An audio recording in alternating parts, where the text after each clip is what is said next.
greatest things about gaming is how there's such a variety in the types of games you can find. And sometimes it's the games that try to do something new and interesting that stick out the most, sometimes creating entirely new genres, and I feel their ambition deserves a little recognition. I am the Walking Virus, and today we're going to talk about the top 5 niche games. Number 5. Disgaea. Nippon Ichi Software has been making more of a name of itself as of late with their continued dedication to focusing on JRPGs, but this is the series that started putting them on the map. Disgaea combined its unique sense of humor and lighthearted adventure with the tactical RPG gameplay and just the right amount of dark tones throughout to create a really memorable and interesting experience. It wasn't designed with every gamer in mind, and that's what helped it flourish.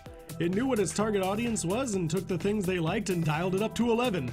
Taking the side effect of grinding in a JRPG and making that a core aspect of the game to get to ridiculous amounts of damage and ever greater challenges. It was memorable, it was funny, and it did a great job of revitalizing the tactical RPG genre. Number 4. Recettear, an item shop's tale.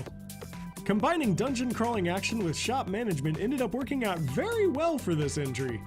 Playing as a small girl inheriting her father's item shop, players are tasked with gathering enough money to pay off her father's massive debt owed on the shop to retain the ownership. And while the dungeon crawling itself is nothing new or exciting, the ability to run your own shop was a much welcome change of pace, in addition to the management of time to ensure that you could earn enough before the payments were due.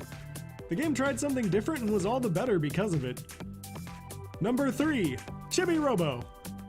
This game is way more entertaining than it has any right to be.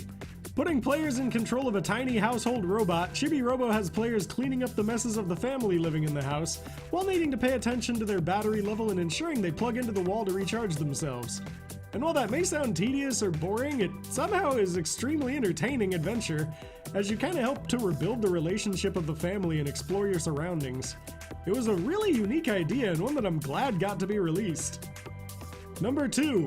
Demon Souls. Now, before the Souls games became immensely popular, Atlus took a chance with From Software's interesting new idea for a game that didn't really hold players' hands, that made things difficult, that didn't try to simplify anything, and provided massive amounts of depth in everything the player did. In Dark Souls, players found themselves in a bleak and unforgiving world facing untold monstrosities, all while facing their ever-dwindling health pool as the deaths rack up, with the only possible way to recover as defeating the stage's boss. The game was brutal, it was harsh, but it was most definitely fun. Number 1. Eternal Darkness, Sanity's Requiem.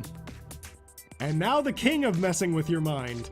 Eternal Darkness was a horror game with a very interesting twist. Putting players in control of many different characters throughout many different time periods trying to solve an ancient mystery, all while the game completely messes with your head with such tricks as making it seem like you lost your video connection, flashing an ending screen after the first chapter of the game, having enemies appear that aren't actually there, and many other really mind-bending events. I have yet to play another game like it, and I feel the game industry is worse off because of it. But what do you think? Think there was a game that should have made the list?